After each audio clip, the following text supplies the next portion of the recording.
Wondery.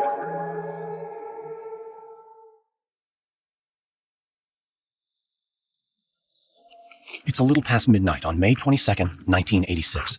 Steve Bryant walks towards his van on a quiet residential street in West Los Angeles. With his round glasses and soft, kind eyes, Steve could be a UCLA grad student. But the truth is he's a college dropout. While he spent the last 2 years studying and writing, it's not about anything you'd learn in school.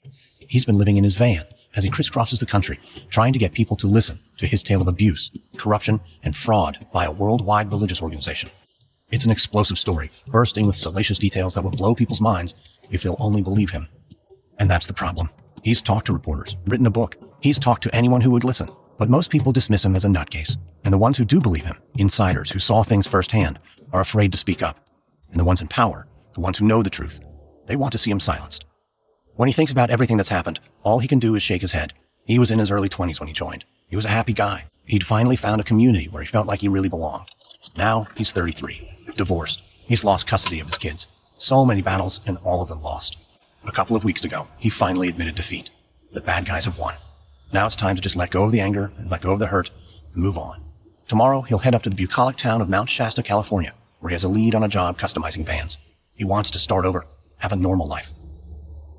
Tonight was a good night spent with old friends. He didn't have to convince them of anything. They know he's telling the truth. Their conversation was about the future and new beginnings. The message was clear. Move on, Steve. Let it go, and live your life. But he knows he's in danger. That's why he refused his friend's invitation to spend the night at their apartment. The last thing he wants to do is draw them into this mess. He'll park a few blocks away and spend the night in his van. He crawls into the back, lays on his home-built bed, and wraps himself in a blanket. It's after midnight, and he's exhausted, but his mind keeps racing. He closes his eyes, willing sleep to come. But sleep is not cooperating. He throws off the blanket, crawls into the driver's seat, and rolls a joint, chanting softly as he rolls. Hare Krishna, Hare Krishna, Krishna Krishna. Hare Krishna devotees like Steve aren't supposed to do drugs. They aren't supposed to do a lot of things, but some of them do. Some of them do terrible things. And if you speak up and challenge their authority, he shakes his head. Let it go, Steve. You're moving on. New beginnings. As he fires up the joint, there's a tap on his window. He turns and recognizes the face in the shadows immediately. It's not someone he wants to see. Tirtha, or Thomas Drescher. Tirtha lives in West Virginia, so he should not be here. Not in LA, and certainly not standing next to Steve's van late at night. Maybe it's Steve's mind playing tricks. He blinks to see if Tirtha will disappear. But when he opens his eyes, Tirtha's still there, staring at him. Steve keeps chanting, Hare Rama, Hare Rama. Does he still believe in Krishna? After so many years of disappointment, after losing his wife, losing his children, his innocence, part of him still does. And all of him needs Lord Krishna's protection right now. Hare Hare. Tirtha raises his hand. It's holding a .45. Steve leans closer. Hare Rama. Wondery's shocking true crime podcast, Over My Dead Body, is back for a third season with a story about corruption, betrayal, and the secrets of a fallen hero. Follow Over My Dead Body, Season 3, Fox Lake, on Apple Podcasts or wherever you're listening right now.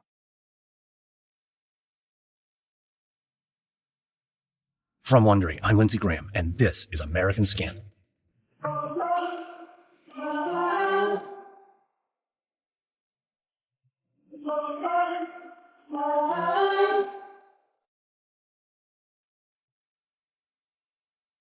In 1966, America was at war. Hippies were marching in the streets, and an elderly Indian swami arrived with a joyful message. Join the Hare Krishnas, and you can chant, dance, and meditate your way to eternal happiness. The message sparked the imaginations of free thinkers and seekers across the country, looking for an alternative to their parents' boring, conventional lives. Some gave up college and friends to join the movement, and then gave up alcohol, drugs, and free love. They shaved their heads, donned orange robes, and chanted their way to higher consciousness. Within a few years, there were tens of thousands of followers, and the Swami was hanging out with celebrities like the Beatles, Allen Ginsberg, and Timothy Leary. But soon, rivalries broke out between devotees, hoping to earn the Swami's favor and eventually take over as leader. When he died without naming a successor, the movement took a dark turn. This is a 5-part series exploring an Eastern religion with pure intentions that, in the hands of its Western followers, became a criminal enterprise of drug running, molestation, and murder. This is Episode 1. Go West, Old Man. It's May 24th, 1986, 2 days after Steve Bryant's murder. 2,400 miles away, Bhaktipad Kirtanananda sits on a simple cushion behind his desk in his home office. The folds of his orange robe drape over his potbelly. A large German shepherd sleeps at his feet. His home is near the top of a ridge in rural West Virginia, surrounded by hardwood forests. He selected the spot himself. A road had to be bulldozed up the ridge, but that wasn't a problem. He gave the order, and it was done, without question. Then the house was built to his exact specifications. His office is simple, hardwood floors and a low desk, but the temple room next to it is opulent. Beautifully carved deities and mirrors all around, a silver altar. The contrast is deliberate. A swami has no need for material things. The glory, the gold, the opulence, that all belongs to the Hindu god Krishna. The swami is but a humble servant. Hayagriva enters the room. The dog jumps up, ready to attack. He is not a pet. He's a trained guard dog. Kirtanananda whispers a command, and the dog lays back down. Hayagriva smiles at Kirtanananda. After more than 25 years together and all they've been through, Hayagriva doesn't need to say a word. Kirtanananda knows why he's smiling. The deed is done. Steve Bryant is no longer a problem. Thomas Westfall has been the deputy sheriff of Marshall County, West Virginia for 12 years. He's seen most of the usual things a cop sees: domestic disturbances, theft, assault, even murders. But one thing sets him apart. His beat includes New Vrindavan, the Hare Krishna commune. It had already been in operation for a few years when he joined the force back in '71. Back then, the locals called the commune residents the hairy critters and wanted them gone. But instead, the commune kept growing, and Sergeant Westfall made it his personal project to keep tabs on them. He'd chat up any of their residents he'd see in town and run background checks once he got their names. At first, it was just wide-eyed hippie kids who rarely made it through the Appalachian winter. And there was the occasional call from frantic parents wanting him to rescue their child from the cult up the road. He still gets those. He's told plenty of sobbing mothers that their innocent little angel is an adult now, and if they want to join a new age religious sect, there's nothing he can do. He's never understood the appeal of working for free on a primitive farm, spending all your time chanting, but, to each his own. What does concern him is the way the commune has changed. A few years ago, a different type of person started showing up. Persons with serious rap sheets for serious crimes like theft and drug dealing and assault. So when Sergeant Westfall's phone rings on May 23rd, 1986, it's the kind of call he's been expecting for years. It's a detective from Los Angeles who's investigating a murder. He sounds hesitant and confused, though. The victim's friends claim it was a religious assassination. Westfall leans back in his chair as he tries to get more details from the LA detective. Yeah, you wouldn't believe the story they told me. It's right out of a spy movie. First, everyone has two names. I had to take a piece of paper and draw a line down the middle. On one side, I've got their given names, and on the other side, I've got these Hindu names. The victim is named Steve Bryant. That's Sulochan. He stands up, nearly yanking the phone off his desk. Did his friends mention a guy named Tirtha? Yeah, Tirtha. That's who they said did it. It feels disrespectful to be excited over news of a murder, but Westfall's been banging his head against a wall with Tirtha's name on it for years. He opens up a file drawer and grabs the thick file on Thomas Drescher, Hindu named Tirtha. He's been after this guy for a long time. Tirtha killed a man on the commune 3 years ago, even confessed to another resident, but the DA wouldn't take the case because they've never been able to find the body. Now, maybe he can finally nail Tirtha once and for all. The detective assures him that the LAPD is taking the case very seriously and will do everything they can to help bring Thomas Drescher to justice. But Westfall shakes his head. This is way bigger than Thomas Drescher, detective. This goes all the way to Kirtanananda. There's a pause on the other end of the line. You can hear the detective shuffling through his notes. What the hell is a whatever? Deputy Westfall reaches into his drawer, grabbing a bulging file folder and slaps it onto his desk. Not what, detective? Who? I'd bet my paycheck that Kirtanananda ordered Steve Bryant's murder. And that's just the tip of the iceberg. He's involved in counterfeiting, fraud, drug dealing, and there's rumors about child molestation as well. He runs this commune over here with an iron fist, but they treat him like a god. He takes the top sheet of paper from the file and reads it, though he doesn't need to. He's got the details memorized. Kirtanananda started life as Keith Gordon Ham, born in Peekskill, New York in 1937. Son of a preacher, dropped out of college when he fell in love with a fellow student named Howard Wheeler, Hindu name Hayagriva. They ended up in Greenwich Village in the 60s, smack in the middle of the counterculture revolution. That's where it all started. That's where they were given their new Hindu names. And that's where they met the Swami. It's July of 1966, 20 years before Steve Bryant's death. Keith Ham is brewing a batch of bathtub beer in the Greenwich Village apartment he shares with Howard. He stirs the concoction, leans down, and inhales deeply, savoring the aroma of hops that would surely smell like brimstone to his Baptist preacher father. Keith smiles as he imagines his parents' reaction. Their good Christian son in Greenwich Village, ground zero for hippiedom, living with his homosexual lover. And if that doesn't guarantee him a ticket to hell, how about the fact that he and Howard have taken in a homeless teenage boy and they're all having sex together?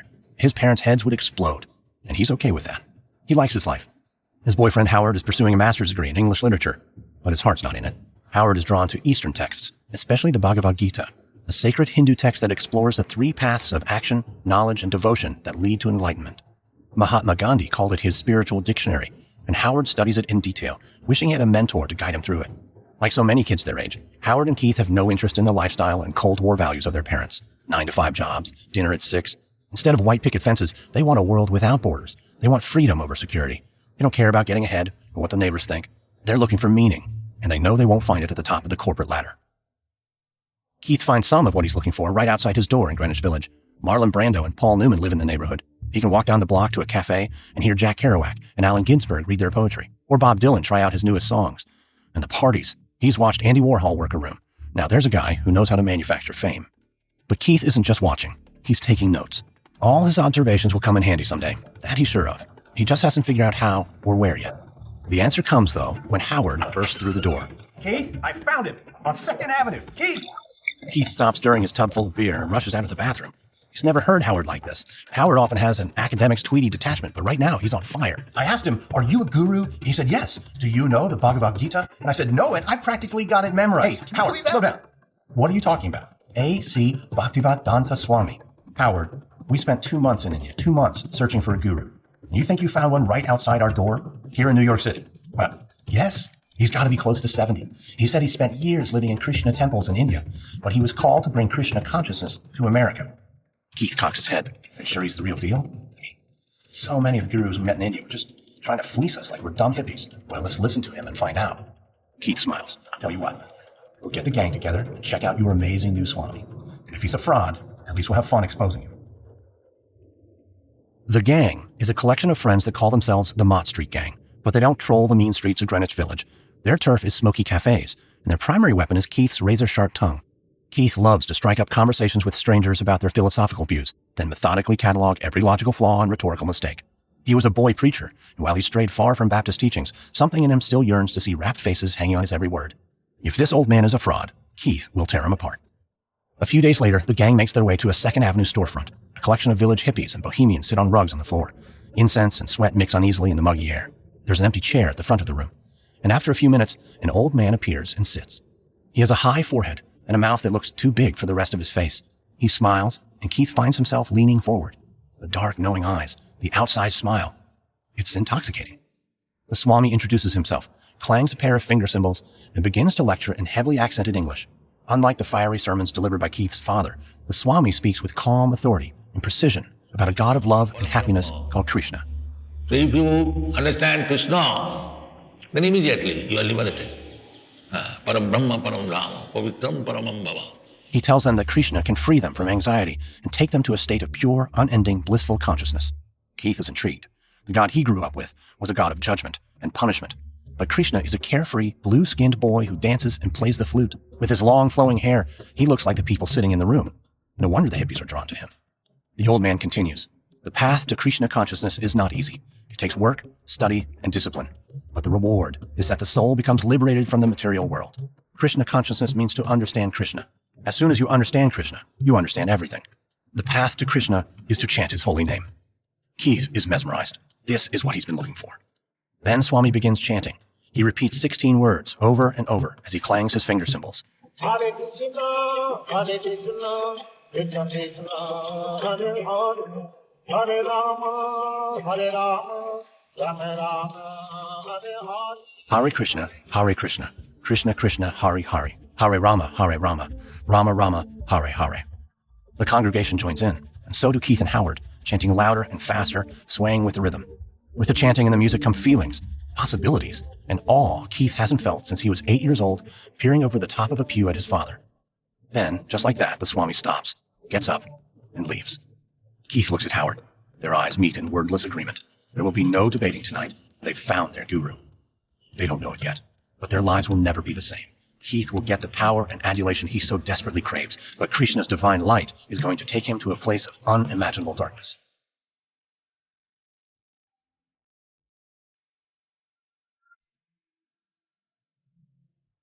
It's another hot summer day in 1966. Keith Ham stands in the bathroom of his Greenwich Village apartment. The man in the mirror looks very different than the one looking back at him a month ago.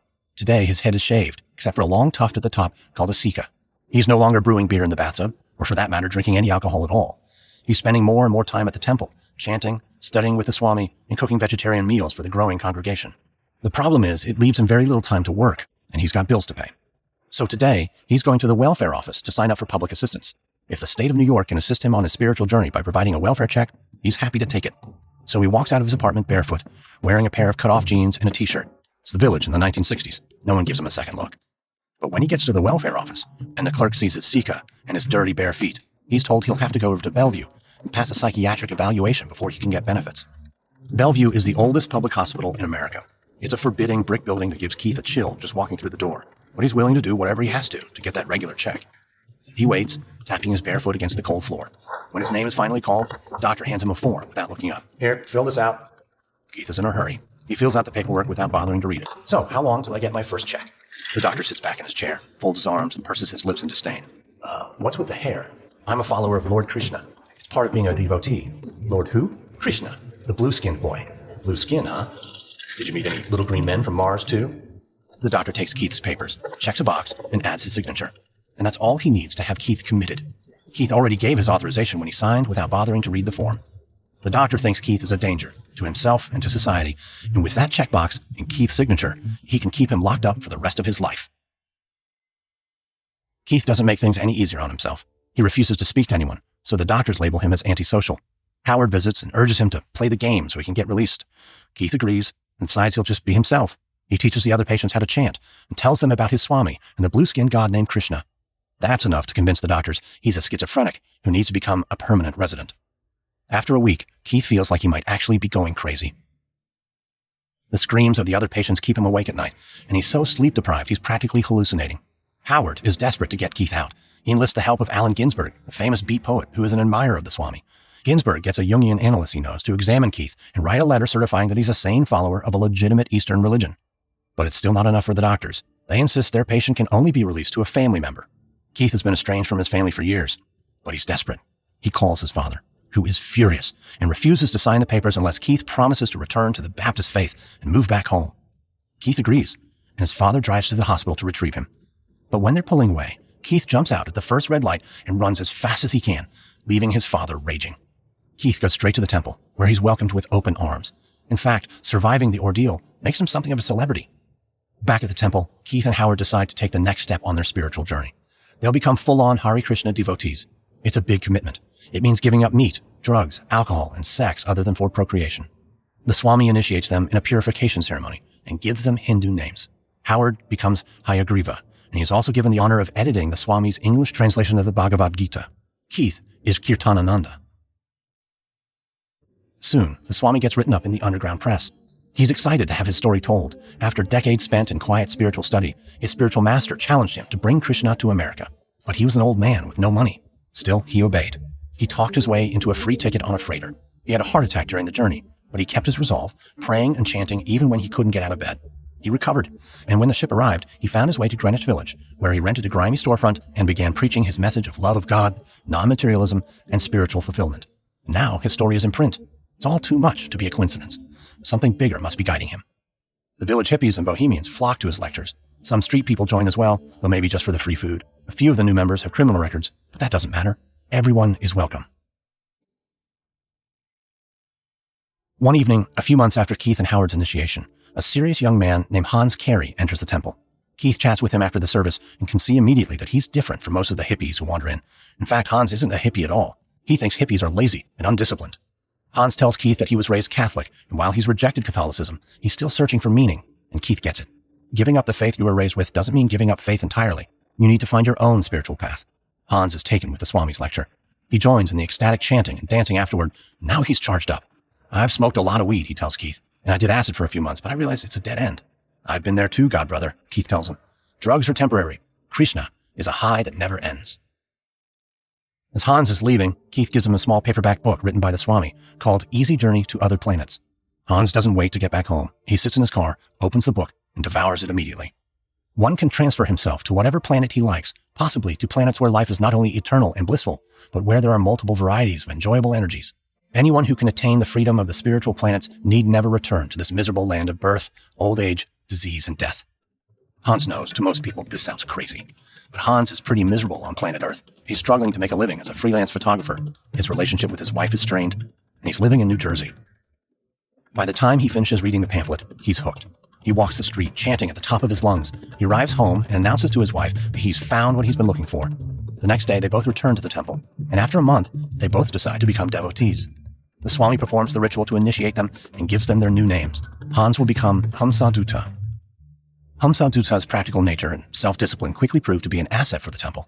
The congregation is growing, but they aren't taking in enough money by silently passing around a basket during the service. Hans realizes that there has to be an incentive to make people give. He gets an idea while they're dancing, and someone blows a conch shell. It's loud, almost painful. So at the next service, as the basket is passed, Hans announces he's blowing on the conch shell until the basket is full. The basket quickly fills. The conch ritual becomes standard routine, and soon they're taking in enough money that the Swami feels they're ready to bring Krishna consciousness to the world. By the winter of 1967, the temple is doing well. Swami has disciples he can trust, and money is flowing in. It's time to expand. The World's Fair is about to open in Montreal, and the Swami cannily dispatches Keith to open a temple there. Keith is thrilled to be chosen, but he's less thrilled when the Swami tells Hamsadutta to join him a few months later. Keith thinks he can handle everything on his own, but the Swami thinks Hamsadutta's discipline and attention to detail will be a good complement to Keith's passion and charisma. Next, the Swami sends another devotee named Mukunda to open a temple in San Francisco. The movement is growing. In Montreal, Keith and Hans rent an old bowling alley, and they're soon getting several new devotees every week, thanks to a few local press pieces. But rather than working together like the Swami had hoped, they compete with each other. Their relationship is decidedly un-Krishna-like. Krishna consciousness calls for the elimination of ego. It's the ego that wants fame, wants power and material things. Only by giving those things up can the ego be vanquished, so the soul can shine through. This is part of Krishna consciousness, but it's not so easy for two ambitious young men to put into practice. Keith has been giving a lot of thought to the future, both his own and the future of the movement. Last July, the Swami founded ISKCON, the International Society for Krishna Consciousness. The Swami's thinking big. Temples in every country, a worldwide movement with millions of followers. Clearly, the Swami won't be able to run all of it on his own, in his 70s and with a heart condition. Keith knows he's the only logical choice as his successor. He has the drive, the intellect, and the vision to take things to the next level. Unfortunately, Hans feels the same way. He thinks he should be the chosen one. And soon he and Keith are behaving like siblings fighting for their father's attention. When the Swami calls, Keith makes sure he's the one who answers the phone, and he monopolizes the conversation. He sets himself up as the Swami's go-to guy, which enrages Hans. But Hans isn't Keith's only concern. He's also worried about Mukunda, the devotee the Swami sent to San Francisco. Success out there is pretty much guaranteed. The city is crawling with hippies and flower children looking to expand their consciousness. He wonders why the Swami didn't send him there. Maybe he thought Montreal was more challenging. Keith was better suited to take it on. But then why did he also send Hans?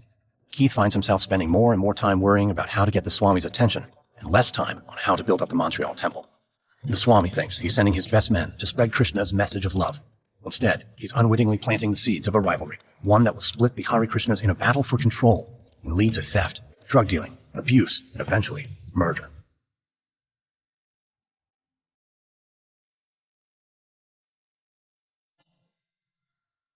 By 1968, thousands of idealistic young people have descended on San Francisco to become flower children. They're expanding their consciousness through LSD. Mukunda hopes that they'll want to explore Krishna consciousness as well. He's a musician who has a keen sense of showmanship. He opens a temple in Haight-Ashbury and puts up a sign above the door reading, "Stay high all the time, find eternal bliss." The temple is an immediate hit, and after a few weeks, Mukunda decides to take things to the next level. He rents the Avalon Ballroom and plans a concert called the Mantra Rock Dance, where the Swami will be the main attraction. He recruits the Grateful Dead, Jefferson Airplane, and Janis Joplin. Mukunda's concert is the hottest ticket in town, and the Swami is delighted. Keith and Howard drive in for the event, but Keith is seething. It's bad enough that he's stuck in an old bowling alley in the frozen north while Mukunda's got assigned to San Francisco. But worse, the concert wasn't his idea. He wants to be the Swami's golden boy, and Mukunda is very much in his way. On January 29th, 1967, the line for the Mantra Rock Dance stretches around the block. The Hells Angels roar up on their Harleys. There's a light show going on inside. Timothy Leary speaks on stage, and acid is passed out like candy. Allen Ginsberg introduces the Swami, who gives a brief speech explaining the Hare Krishna mantra. Ginsberg leads the chant. Janis Joplin's band joins in, then the Grateful Dead. All the bands join in, as the chant spreads to the audience, and soon everyone is dancing and chanting. Swami Prabhupada is officially a rock star. And he keeps a rock star's hectic schedule, leading chanting and dancing at the temple and in Golden Gate Park, then working late into the night on his translation of the Bhagavad Gita. But unlike most rock and rollers, he rises at 3 a.m. every day. It's a grueling schedule for a man in his 70s, but he doesn't ever seem to feel fatigue. 5 months later, when the Swami returns to New York, Keith is there to meet him. Keith shrewdly figures it's more important to be next to the Swami than to fight with Hans in Montreal. Let Hans think he's won. Meanwhile, Keith will be currying power and influence with the Swami. On Memorial Day in 1967, Keith is at the Swami's side when the old man has a stroke. Over the Swami's objections, they rush him to the hospital, where the doctors find that besides having a heart condition, he's also diabetic. The Swami insists on a treatment regimen consisting only of diet and massage, and the devotees take shifts, massaging him every waking moment. Soon, he's well enough to refuse treatment, leaving his doctors perplexed. He announces that he wants to leave the hospital, but the doctors won't release him. Keith, already a veteran of hospital escapes, enlists a couple of other devotees and tries to sneak the swami out in a wheelchair. But the doctors block their way and declare that the old man will die if he leaves. But the swami brushes them aside and demands to be discharged. The doctors cave. The devotees rent him a cottage on the Jersey Shore, where he spends his days resting, chanting, and being massaged. Swami's near-death experience has left his followers shaken, especially Keith. The movement is growing. They now have temples on both coasts and in Canada. If the old man dies, who will take over? There's no plan, and he hasn't appointed a successor. It gnaws at Keith. A few weeks after his stroke, the Swami decides to complete his recovery back in India. He'll return to Vrindavan, the town where he did his spiritual study. He'll have access to Ayurvedic doctors and feel closer to Krishna. And if things don't go well, that's where he wants to die. But he decides to take Keith with him, and Keith is thrilled. It's an affirmation that he's the Swami's favorite disciple. As long as he plays his cards right, he will return from India as the new leader of the International Society for Krishna Consciousness. In August, Keith and Swami fly to Delhi and then take a train to Vrindavan, the holy town in northern India where it's said Krishna spent his childhood. White stone temples devoted to divine love, dating back hundreds of years, dot the streets. Keith's excited to visit the town where the Swami did his decades of spiritual study, and he believes that this is his opportunity to convince the Swami that he should be his anointed successor. But as soon as he steps off the train, his grand fantasies evaporate in the 110-degree air that's pungent with the smell of sewage. The Swami's room, which they share, is cramped, dirty, and bug-infested. And to make things worse, Keith gets dysentery and spends days confined to bed, unable to eat. But on August 28th, Krishna's birthday, the Swami bestows a great honor on Keith.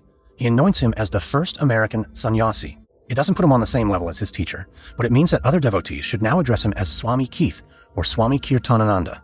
It also means that Keith has renounced the material world and will devote his mind and body to the service of Krishna. It's a huge honor for someone so young, and it solidifies Keith's belief that he can take the movement to the next level. He understands American culture and how Americans think. The Swami just needs to trust him. In fact, Keith thinks the Swami should step aside now. He's 71. Keith is only 29. He has the energy and the drive that's needed. But the Swami shows no signs of stepping aside or even slowing down. He wakes Keith at 3 every morning to chant. Keith wants to talk, not chant for hours. He's brimming with ideas of how to expand the movement in America. Many of the initial devotees were drawn to Krishna consciousness because it felt so different from the religion that was forced on them as children. But there are others who want something familiar to hang on to. Keith believes they need to package it in a more palatable way. Being the son of a Baptist preacher, he knows a thing or two about how to market a religion to Americans. He tells the Swami, we have to make the movement less exotic. Maybe we should wear street clothes instead of robes, and we can emphasize all the ways it's similar to Christianity, that there's only one God and that they're all the same. Christ is Krishna and Krishna is Christ. The Swami dismisses him with a wave of his hand. There is no need to change anything. Krishna has a plan for us. Now, let's chant. After a few more weeks, Keith grows frustrated and asks to be sent back to New York. He feels like he's needed there. The movement is ready to explode, and he can provide the right kind of leadership. But the Swami has a different idea. He instructs Keith to go to London and open a temple there. It's not what Keith wants, but at least it'll get him out of India. But on the way to the airport, Keith feels something tugging at him. He's making a mistake. What's the point of opening another temple if the entire movement is headed in the wrong direction? The Swami keeps telling him to leave things up to Krishna. What if Krishna is trying to guide him now? He steps up to the ticket counter, but he's distracted. The question keeps echoing in his head. What does Krishna want me to do? Will you be checking any bags to London, Mr. Ham? Excuse me, sir? No. Then here's your boarding pass. You'll be at gate 12, and boarding will begin. No, I'm not going to London. But your ticket, sir. I need to change it. To where, sir? Where Krishna needs me. And that would be, get me on the next flight to New York. It's the first time Keith betrays the Swami, but it won't be the last. Keith isn't worried. He's convinced that his ideas about the future of the movement are right. He tells himself that Swami doesn't understand the American psyche. He'll go to New York and preach his version of Krishna consciousness. He'll draw crowds. He'll kick the movement into overdrive. The Swami will realize his mistake, and he will bow down and thank Keith. And most importantly, the Swami will see that the only choice to be his successor is Keith. On the next episode of American Scandal, Keith is exposed and expelled, but he comes back with even bigger ambitions that will become deadly. From Wondery, this is American Scandal. If you enjoyed this episode, subscribe now on Apple Podcasts, Spotify, Google Podcasts, Wondery.com, or wherever you're listening to this right now. If you're listening on a smartphone, tap or swipe over the cover art of this podcast. You'll find the episode notes, including some details you may have missed. You'll also find some offers from our sponsors. By supporting them, you help us offer this show to you for free. And if you do like this show, we'd love you to give us a 5-star rating and leave a review. I always love to know your thoughts, and reviews are one of the best ways for others to find the show. Tell your friends and family and show them how to subscribe. And just a quick note about our reenactments. In most cases, we can't know exactly what was said, but everything in our show is based on historical research. Our consultant for this series is Henry Doktorsky, a former Hare Krishna devotee who lived at New Vrindavan for 15 years. He is the author of the book Killing for Krishna, The Danger of Deranged Devotion, which contains a lot more details and stories you'll want to read. You can find it at Amazon. American Scandal is hosted, edited, and executive produced by me, Lindsey Graham, for Airship. Sound designed by Derek Behrens. This episode is written by Steve Chivers. Editing by Andrew Stelzer. Executive producers are Stephanie Jens, Marshall Louis, and Hernan Lopez for Wondery.